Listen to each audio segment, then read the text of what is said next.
A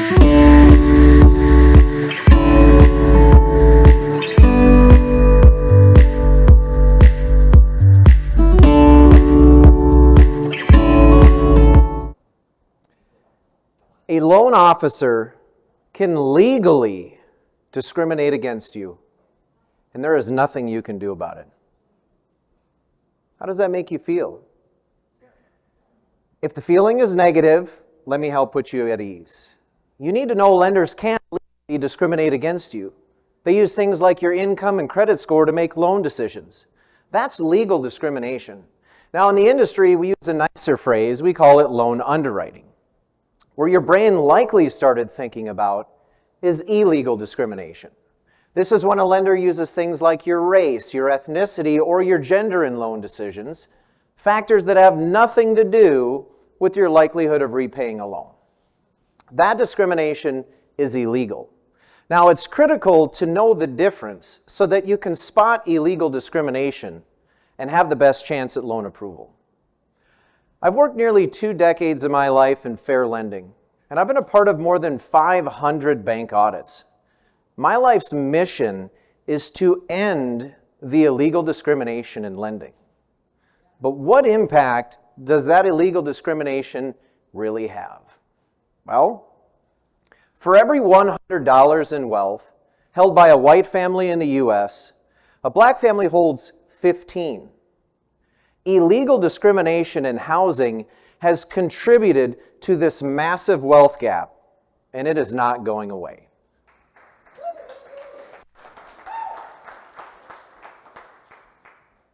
Now I get it, when you look at me, you see a white guy. One thing you may not know is I've lived a lot of my life in rural America. So why does a white guy from the middle of nowhere, somebody least likely to face illegal discrimination, care so much about it in lending? I actually grew up on a Native American reservation. I saw poverty and racism sometimes daily, and I've always wanted to be able to make real change. I believe now that I can by sharing what I've learned from a career in banking. So how did illegal discrimination in housing contribute to this massive wealth gap? See, government policies have put people of color on a dramatically different path than white families, and a lot of us have no idea how that happened. Yes. Well, that's step one, understanding the problem. So to do that, I want to rewind the clock back to the U.S. 1934. The St. Louis Cardinals were champions of baseball. I know you all remember carrot cake was the big new craze. And on June 27th, President Roosevelt signed a new law that created the Federal Housing Administration. From that moment, every major American city was now firmly on a path to housing segregation. People of color were not allowed to buy a home in white neighborhoods. A multi-decade housing boom was coming, and people of color were left out. How? Well, government agencies like the Federal Housing Administration would refuse to guarantee home loans for people of color. And without that guarantee, it was nearly impossible to buy a single-family home, even if you could afford it. See, a home purchase is one of the best wealth-building tools that we have available. Your rent goes up over time, but your mortgage payment stays the same. You build wealth as the value of your home goes up and your loan balance goes down. You own something with tremendous value, and racial policies shaped who could buy homes and who ultimately built wealth. Now, the government simplified the illegal discrimination process through the clever use of maps. Minority neighborhoods were determined to be high risk and shaded in red, so lenders stayed away. Residents were then forced to rent, creating zero wealth. This is where the term redlining comes from. And over decades, white families' wealth would increase dramatically, but minority wealth barely moved. I'm not asking you to just sit here and take my word for it. Let me show you how they did it. This is the redlining map that was created for Los Angeles. Now, you can easily see the red shaded or high minority areas on this map. But this map is almost 100 years old. There's no way that this old map is still impacting us today, right? Here's a more recent map of Los Angeles, this time with the high minority areas shaded in orange and red. The little circles you may notice on this map represent City National Bank's branch locations. See, City National has been serving LA since the 1950s. Now, it's also critical to know that more than half of the neighborhoods in Los Angeles are high minority neighborhoods. So probability tells us that at least 19 of their 37 branches should be in high minority neighborhoods. The real number is 3. But how do those branch locations impact home loan lending? Each of the little black dots on this map all represent one home loan application that they received. Notice there are almost none in those high minority areas.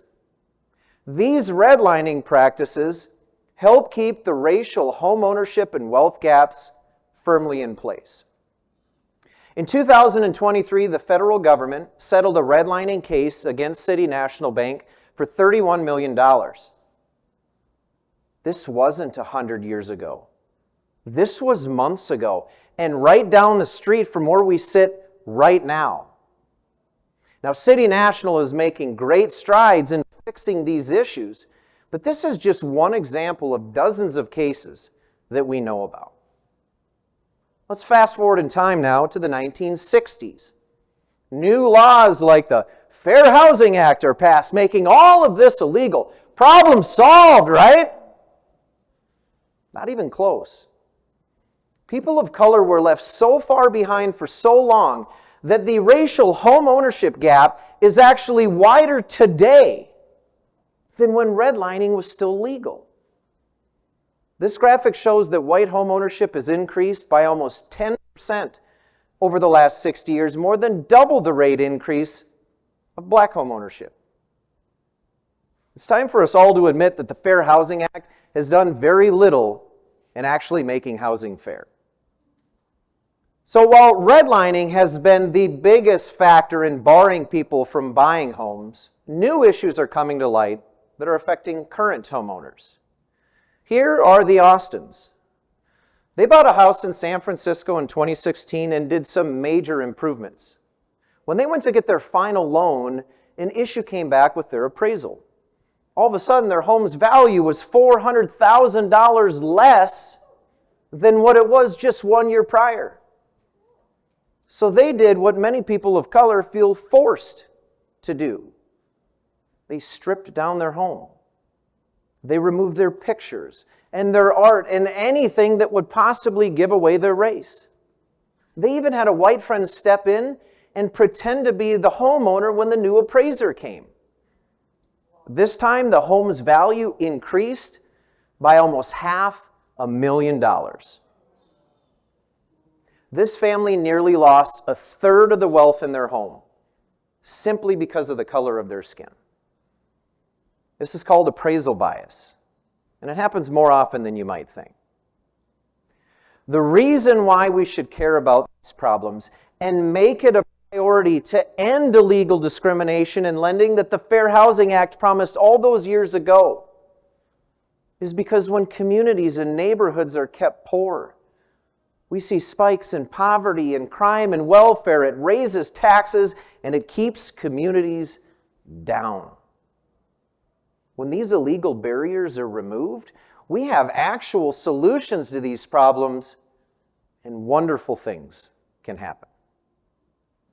This is Onisha. Her grandparents bought a home in the 1960s, and using the wealth that they created from that home purchase, they were able to send Onisha's mother to college, making her the family's first college graduate. That same wealth in that same home also helped put Onisha all the way through law school. Today, she is a respected civil rights attorney and a law professor working to remove barriers to home ownership in underserved communities.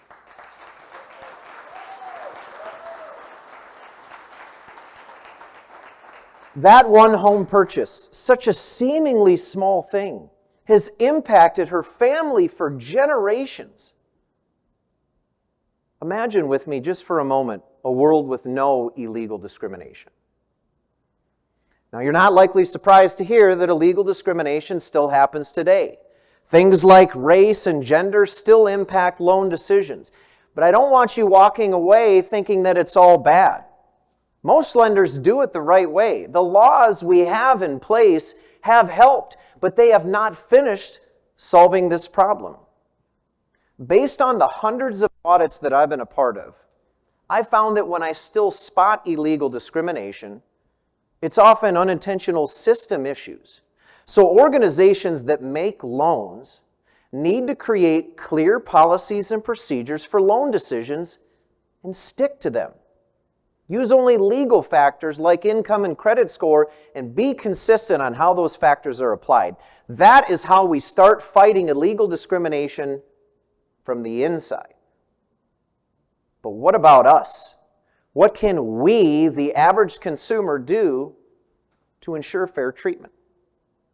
It's critical that everyone has a basic understanding of how loan underwriting works.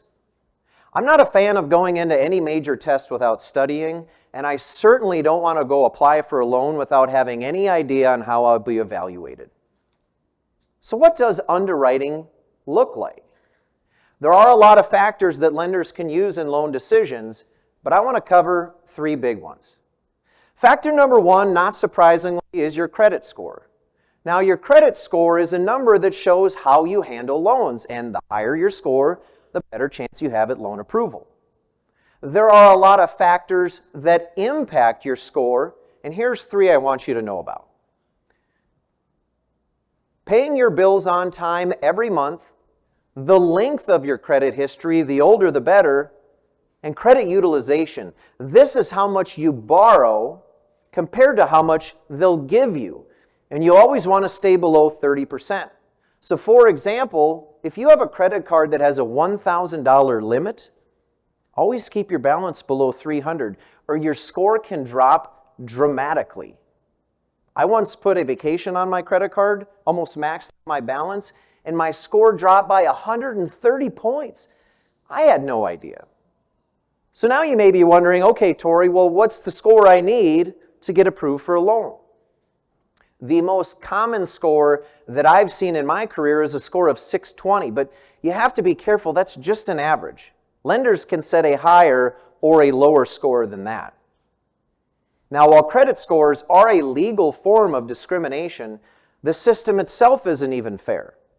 On-time monthly rent payments do nothing to improve your score like a mortgage payment does. And we've already shown that people of color are much more likely to rent. This unfairness in the system needs to change. But some lenders are now allowing you to show a history of your on-time rent payments, so make sure you ask that question when you apply. Factor number 2 is your debt-to-income ratio.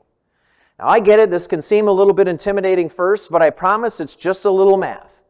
The whole goal here is to find out, can somebody afford a new loan payment? So we're going to use my buddy Ted as an example. On the left, you're going to see Ted's monthly debt payments, and on the right, you'll see his income. When you take his debt divided by his income, you get a ratio of 40%. So is that good?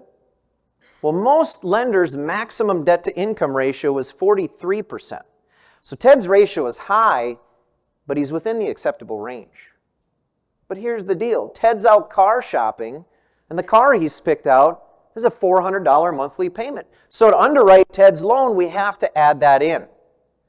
Once you add in Ted's new car payment, divide by the same income, his ratio jumps to 50%. Ted's likely going to need to buy a cheaper car. The last factor is down payment. You can pay some money up front when you get a loan. For car loans, it makes approval much easier. For home loans, it's often required. Now, there are programs out there that help with down payment assistance specific to home loans, so make sure you ask that question. Just know that you might have to save up for a while before you'll finally be approved for that loan.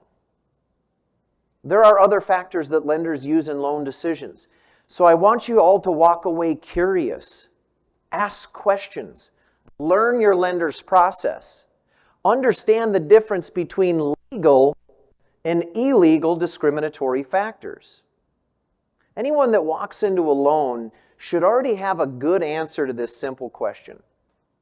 Are they creditworthy? Here's the final hard truth. Not everyone should be approved for a loan. If somebody is asking for more money than they can afford to pay back, they should be told no. Somebody over here with a 500 credit score is likely going to get denied no matter what their income or what their race is. But if you meet all the basic underwriting factors and you still get denied, it's time to start asking some tougher questions.